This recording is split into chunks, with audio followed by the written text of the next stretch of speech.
Okay. Well, welcome back again. If we to Jody Bush's Community House. I got it right that time. Yeah, good. So, you were a soloist, but you played for some presidents, I think, right? Starting with who? Well, I played at Harry Truman's second inaugural in January of 1949. I was Wow. 18. But the other ones that I played for didn't happen until I came back to Wilkesboro. Oh, wow. My band played for... Sure. Northeastern Pennsylvania was a hot spot for votes. And I had my Dixie, when I came back out of the service, I had been down to New Orleans. I had not been exposed to Dixieland. Oh, wow. Until then. So I thought on a whim, I'll try it. So I started up the Dixieland band, and it lasted for 50 years. Yeah.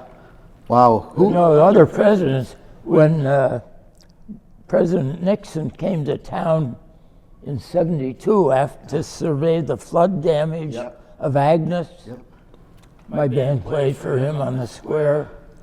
When President Reagan came. Kennedy was here too during the primaries. Yeah, Reagan was here. So my band played for Reagan. Hillary came to town, my band played.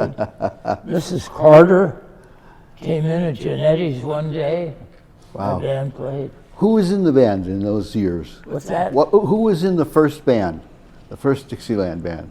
Well, the first one at the Continental Inn, really, Jerry Strum on piano. Oh, yeah. I knew Jerry. Jerry and Dick Davis and Andy Marco. That evolved. I knew Andy Marco, Yeah, and well, I that didn't know evolved Dick Davis. into the Bobby Baird Dixieland Jazz Band. That's great. And, so did you have a clarinet or a reed? oh, yeah, was- Frank Casti. Oh, right in the beginning? Well, shortly after. Yeah, Frank was one of the great clarinet players Oh, yeah.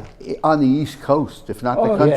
yeah, he was great. He played like Benny Goodman. I mean, he was just remarkable. I never heard that man squeak.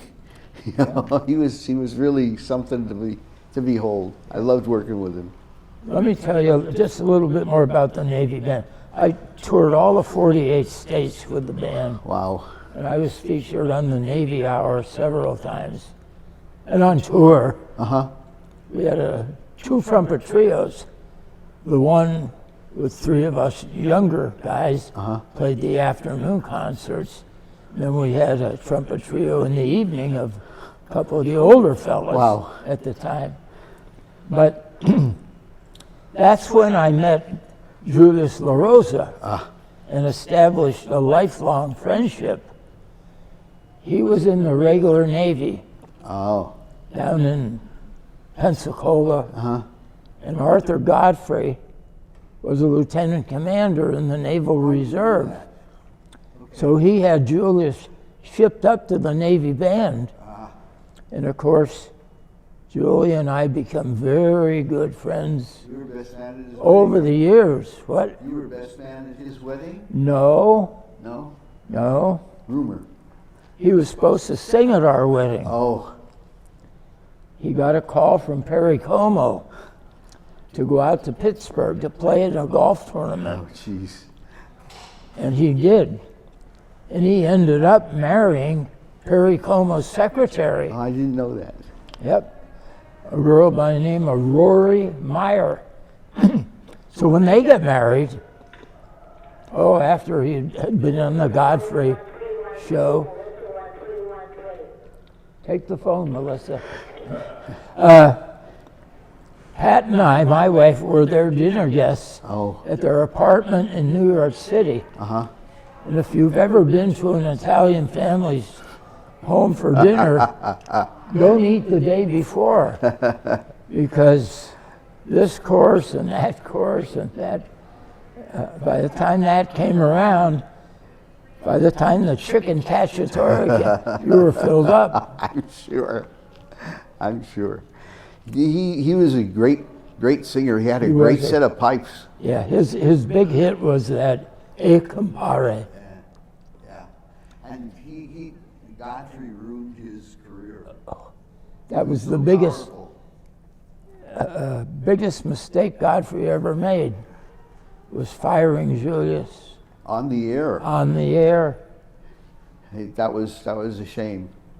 He was like Johnny Carson was on television. Godfrey had so much control over the media that he just single-handedly killed his career. He had a great career. People knew who he was, but it was never the same. He would have been Sinatra-like. Yeah. Larry King came on the air and said that was the biggest mistake that Godfrey ever made. Yeah. Wow. So, did you play with the Commodores, or did they have the Commodores then? They did not have the Commodores then. Okay. So they had you did big They band? just had the concert band. Oh, okay. Didn't even have the singers, the vocalists. the vocal Oh, group. the chorale. What's that? Did they have the chorale then? No, they didn't have the chorale then. Just Yeah, the band. yeah. Wow. What are they called? The sea chanters. Yeah, the sea chanters. No, they didn't have those. Well, so you got out of the Navy. You came back here. Yeah, let me tell you one little story. Now, did this happen in the Navy band? No. This is when I came back to Wilkes-Barre. Mr. Boskov brought in Julius one day on Public Square. Yeah. You know, they had the band shell where we play for the farmers market, Sure. or the fine arts fiesta, or any of them. So Julie was in town. He was staying at Janetti's. So I called him. I said, I'm going to come down and pick you up, bring you out to the house for lunch. Back call, pick up the call holding on part 1, please. West back call, So holding on part 1. he came out. I got him. We drove out to our house, where you were on Shade Free Road today. Yes. Took him out to our house for lunch. Our next door neighbors had seen him in Atlantic City. So I took him over to meet them, and they were thrilled. Sure. He signed their pictures and stuff. But anyway, he was doing a concert that night on the square. So Pat and I were a little late getting at the concert. And all the chairs were filled up in that wow. little... So Pat and I are standing there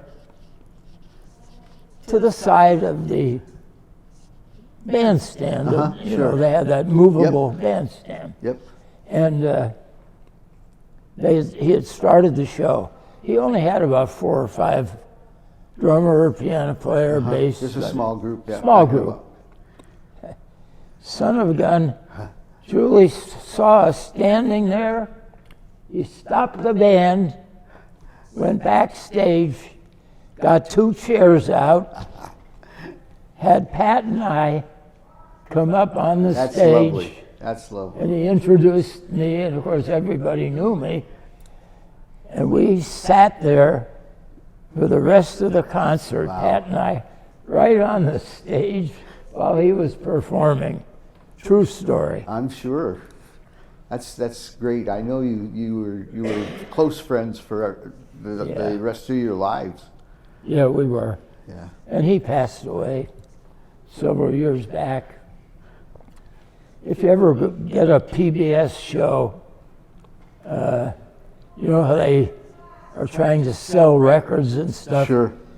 He's in a lot of them with, Oh, I'm sure. like Johnny Desmond and... Excuse me. I'm talking too much. Let me get you